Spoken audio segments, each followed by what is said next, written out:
బీహార్లో పాలిటిక్స్ ట్విస్ట్ల మధ్య కొనసాగుతున్నాయి. గత కొన్ని రోజులుగా నెలకొన్న రాజకీయ సంక్షోభానికి ఇవాళ్టితో తెరపడే అవకాశాలు స్పష్టంగా కనిపిస్తున్నాయి. ఇవాళ ఎన్డీఏ కూటమిలోకి బీహార్ సీఎం నితీష్ కుమార్ చేరుతారని ప్రచారం జరుగుతోంది. ఆర్జేడీ కాంగ్రెస్ సంకీర్ణ సర్కార్కు నితీష్ కుమార్ గుడ్ బై చెప్పనున్నారు. కాసేపట్లో నితీష్ సారథ్యంలో పాట్నాలో ఎన్డీఏ సమావేశం జరగనుంది. ఈ భేటీకి బీజేపీ, జేడీయూ, జితిన్ రామ్ ముంజీ సారథ్యంలోని హిందుస్థాన్ అవామీ లీగ్ పార్టీ నేతలు హాజరు కానున్నట్టు తెలుస్తోంది. ఇక ఎమ్మెల్యేలంతా కలిసి శాసనసభాపక్ష నేతగా నితీష్ ను ఎన్నుకుంటారు. అనంతరం గవర్నర్ ను కలిసి సీఎం పదవికి రాజీనామా సమర్పించనున్నారు నితీష్. అనంతరం ఎన్డీఏ పక్షాల మద్దతు లేఖలు సమర్పించి మళ్లీ ప్రభుత్వాన్ని ఏర్పాటు చేసేందుకు అనుమతి కోరనున్నారు. సాయంత్రం 4 గంటలకు సీఎంగా మళ్లీ ప్రమాణం చేయనున్నారు నితీష్.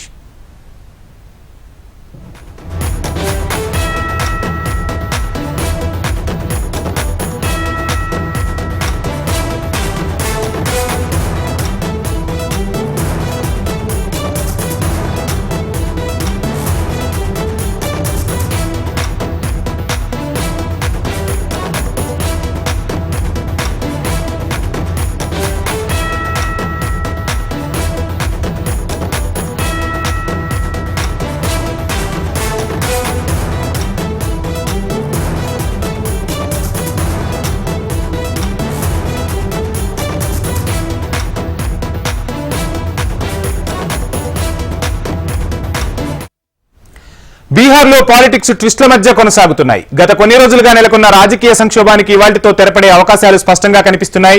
ఇవాళ ఎన్డీఏ కూటమిలోకి బీహార్ సీఎం నితీష్ కుమార్ చేరుతారని ప్రచారం జరుగుతోంది. ఆర్జేడీ కాంగ్రెస్ సంకీర్ణ సర్కార్కు నితీష్ కుమార్ గుడ్ బై చెప్పనున్నారు.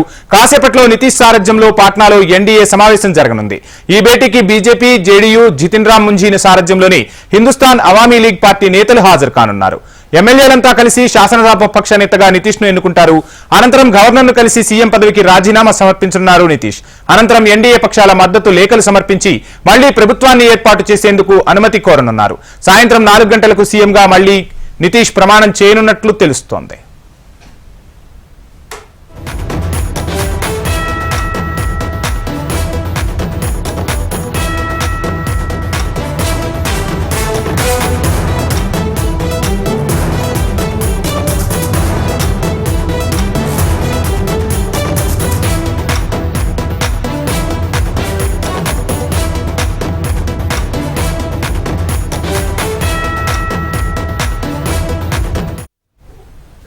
బీహార్లో పాలిటిక్స్ ట్విస్ట్ల మధ్య కొనసాగుతున్నాయి. గత కొన్ని రోజులుగా నెలకొన్న రాజకీయ సంక్షోభానికి ఇవాళ్టితో తెరపడే అవకాశాలైతే స్పష్టంగా కనిపిస్తున్నాయి.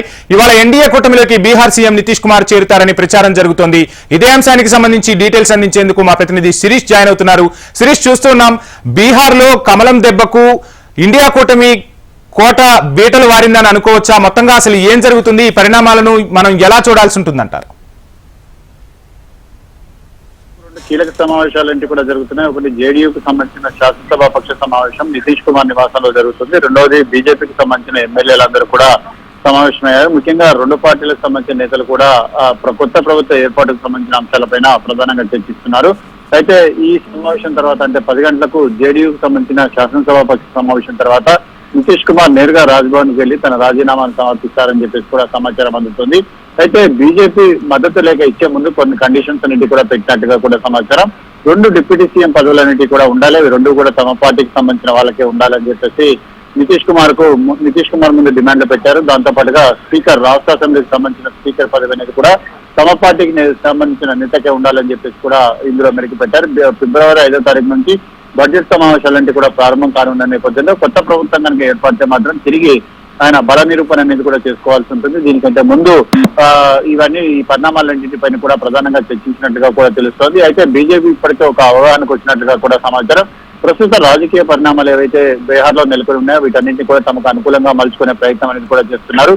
అయితే ఇటు ఆర్జేడీ కానీ, కాంగ్రెస్ కానీ, అదేవిధంగా లెఫ్ట్ పార్టీలు కానీ ఇవన్నీ కూడా కలిసి ప్రభుత్వాన్ని నిలుపుకునేందుకు కొన్ని ప్రయత్నాలు కూడా చేస్తున్నాయి. బీజేపీ నుంచి కానీ లేకపోతే ఇటు జేడీ నుంచి కానీ యాదవ్ సామాజిక వర్గానికి సంబంధించిన ఎమ్మెల్యేలు ఎవరైతే ఉంటారో వాళ్ళందరినీ కూడా తమ వైపు తిప్పుకునేందుకు లాలూ ప్రసాద్ యాదవ్ శతవిధాలకు కూడా ప్రయత్నాలు కూడా చేస్తున్నారు. సో ఎవరి ప్రయత్నాలు ఎంతవరకు సక్సెస్ అవుతాయి అనేది కూడా చూడాలి. ఎందుకంటే ఒకవేళ జేడీయూ నుంచి కానీ, బీజేపీ నుంచి కానీ ఎమ్మెల్యేలు కనుక ఆర్జేడీ వైపు వెళ్ళినట్లయితే ఈ ప్రస్తుత అసెంబ్లీ స్పీకర్ ఆర్జేడీకి సంబంధించిన వ్యక్తి ఉన్నారు కాబట్టి వాళ్ళపై అనర్హత వేటు అనేది కూడా పడకుండా చూస్తామని చెప్పేసి కూడా హామీ ఇచ్చినట్టుగా కూడా సమాచారం. ఈ నేపథ్యంలో అనర్హత వేటు అనేది కూడా పడకుండా ఉండడంతో పాటుగా ప్రభుత్వాన్ని కూడా నడుపుకునేందుకు కూడా ప్రయత్నాలన్నీ కూడా చేస్తున్నారు. దాదాపు ఎలక్షన్స్ అన్ని కూడా జరగడానికి ఇంకా సంవత్సరంన్నర సమయం అనేది కూడా ఉంది కాబట్టి 2025 జూన్ జూలైలో ఎలక్షన్స్ అన్ని కూడా జరుగుతాయి. అప్పుడు ప్రభుత్వాన్ని ఏర్పాటు చేయొచ్చు అనేది కూడా ఆర్జేడీకి సంబంధించిన వ్యూహంగా కూడా కనపడుతుంది. కానీ ఆర్జేడీకి వ్యూహాలన్నీ ఎంతవరకు సక్సెస్ అవుతాయి అనేది కూడా చూడాలి. నిన్న మల్లికార్జున ఖర్గే 3 సార్లు నితీష్ కుమార్ కు ఫోన్ చేసే ప్రయత్నం చేశారు. సోనియా గాంధీ కూడా నితీష్ కుమార్ కు ఫోన్ చేసే ప్రయత్నం చేసినప్పటికీ కూడా వాళ్ళ ఫోన్లకు అందుబాటులో రాలేదని కూడా సమాచారం. రాహుల్ గాంధీ జితిన్ రాజ్ మాంజీ అవామీ మోర్చా లీగ్ ఏదైతే ఉందో, హిందుస్థాన్ అవామీ లీగ్ ఏదైతే ఉందో దానికి సంబంధించి మాజీ ముఖ్యమంత్రి జితిన్ రాజ్ మాంజీకి కూడా ఫోన్ చేయడం జరిగింది. 4 ఎమ్మెల్యేల యొక్క మద్దతు అనేది కూడా తమకే ఇవ్వాలని చెప్పేసి కూడా రాహుల్ గాంధీ కోరితే, అయితే జితిన్ రాజ్ మాంజీ మాత్రం తమ ఎట్టి పరిస్థితులను కూడా మోడీ వెంటే వెళ్తాము, తమకు నితీష్ కుమారా ఇంకోరా అనేది కూడా సంబంధం కూడా లేదు, తమ మోడీతోటే నడవాలని నిర్ణయించుకున్నామని చెప్పేసి కూడా స్పష్టం చేశారు. సో ఈ నేపథ్యంలో ఇటు లెఫ్ట్ పార్టీలు కానీ, ఎంఐఎం కానీ, అదేవిధంగా కాంగ్రెస్ పార్టీ, ఆర్జేడీ ఇవన్నీ కూడా కలిసి ప్రభుత్వాన్ని ఏర్పాటు చేయాలంటే మాత్రం ఇంకా 9 మంది శాసనసభ్యుల బలం అనేది కూడా కావాలి. 9 మంది శాసనసభ్యుల బలం కోసం శతవిధాల ప్రయత్నాలన్నీ కూడా జరుగుతున్నాయి. అవి ఎంతవరకు సక్సెస్ అయితే అనేది కూడా చూడాలి. అయితే ఇటు జేడీయూ క్యాంపు కానీ, అదేవిధంగా బీజేపీ క్యాంపులో కానీ ఎవరి డిమాండ్లను కూడా వాళ్ళు వినిపిస్తున్న పరిస్థితి అనేది కూడా ఉంది. రాజీనామా చేసే ముందు బీజేపీకి సంబంధించిన మద్దతు లేఖ అనేది కూడా అడగాలని చెప్పేసి నితీష్ కుమార్ ను ఆ పార్టీకి సంబంధించిన ఎమ్మెల్యేలందరూ కూడా డిమాండ్ చేస్తున్నారు. ఎందుకంటే ఒకసారి రాజీనామా చేసిన తర్వాత బీజేపీ కనుక వ్యూహాన్ని మార్చి తాజాగా ఎన్నికలకు వెళ్ళినట్టయితే మనం ఏమీ కూడా చేసే అవకాశం కూడా లేదు. మొదట మద్దతు లేఖ అనేది కూడా అడగండి, ఆ తర్వాత రాజీనామా చేయండి, ఆ తర్వాత ప్రభుత్వ ఏర్పాటు గురించిన చర్చలన్నింటి కూడా చేద్దామని చెప్పేసి కూడా చెప్తున్నారు. మరొకవైపు ఇటు నితీష్ కుమార్ తో జత కట్టడం అనేది ఎంతవరకు కరెక్ట్ అనేది కూడా బీజేపీకి సంబంధించిన ఎమ్మెల్యేలలో వ్యక్తమవుతోంది. ఎందుకంటే బీజేపీ ఇప్పటికే నితీష్ కుమార్ 8 సార్లు ప్రమాణ స్వీకారం చేశారు. ఈ రోజు కనుక ప్రమాణ స్వీకారం చేస్తే 9వ ముఖ్యమంత్రిగా ప్రమాణ స్వీకారం చేసిన వ్యక్తి. అస్థిరతకు మారుపేరు, అవకాశవాద రాజకీయాలకు మారుపేరు కాబట్టి నితీష్ కుమార్ మనం నమ్మడానికి వీల్లేదు. ఆయన తనకు అనుకూలంగా ఎటుంటే అటువైపు వెళ్లే అవకాశం కూడా ఉంది కాబట్టి వీటన్నిటిని కూడా దృష్టిలో ఉంచుకొని నితీష్ కుమార్ తోటి చాలా జాగ్రత్తగా వ్యవహరించాలని చెప్పేసి కూడా బీజేపీకి సంబంధించిన ఎమ్మెల్యేలందరూ కూడా డిమాండ్ చేస్తున్నారు. సో ఈ నేపథ్యంలో ప్రస్తుత శాసనసభ పక్ష సమావేశాలు జరిగిన తర్వాత ఈ విషయంలో కొంత క్లారిటీ అనేది కూడా వచ్చే అవకాశం కూడా ఉంది. నేరుగా రాజ్భవన్ కు వెళ్తారా, లేకపోతే బీజేపీ నేతలతో మరోసారి చర్చలు జరిపిన తర్వాత మాత్రమే రాజ్భవన్ కు వెళ్తారనేది కూడా చూడాల్సి ఉంది. ఏదేమైనప్పటికీ కూడా బీహార్ లో మరోసారి రాజకీయాలంటివి చాలా హాట్ గా మారాయి. ఇటు ఆర్జేడీది పైచేయి అవుతుందా, మహాకూటమిది పైచేయి అవుతుందా, లేదా నితీష్ కుమార్ పైచేయి అవుతుందా అనేది కూడా చూడాలి.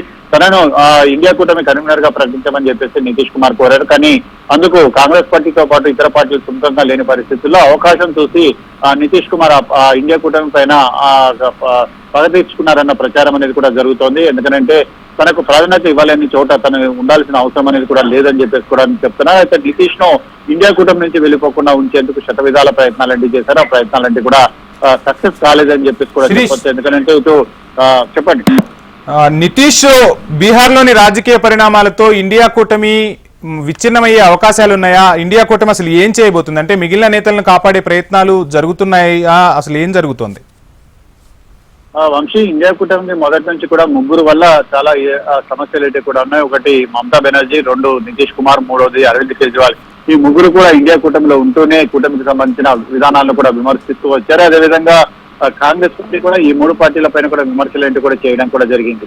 ఇటు పశ్చిమ బెంగాల్లో కనుక చూసినట్లయితే తాజాగా అధీర్ రంజన్ చౌదరి సీట్ల షేరింగ్ విషయం పైన కామెంట్స్ అన్నింటి కూడా చేశారు. ఆ కామెంట్స్ అనేవి తృణమూల్ కాంగ్రెస్ మధ్య విభేదాలకు ఆజ్యం కూడా పోస్తాయి. అదేవిధంగా వామపక్ష పార్టీలు మమతా బెనర్జీని కరప్షన్ కి రాని అని చెప్పేసి కూడా వ్యాఖ్యానించడంతో ఆ పార్టీల మధ్య కూడా అగాధం అనేది కూడా వచ్చింది. ఇటు కేజ్రీవాల్ ఈడీ విచారణకు హాజరు కాకపోవడాన్ని ఢిల్లీ లిక్కర్ స్కామ్ ను కూడా ఢిల్లీ కాంగ్రెస్ పార్టీ యూనిట్ ప్రధానంగా ఎత్తి చూపుతున్న పరిస్థితుల్లో ఇక్కడ కూడా కాంగ్రెస్ పార్టీతో విభేదాలు ఏంటి కూడా వచ్చాయి. సో ఈ ముగ్గురు కూడా అంటే ఇక్కడ ఢిల్లీ అంటే కేవలం 7 లోక్సభ నియోజకవర్గాలు ఉన్నాయి.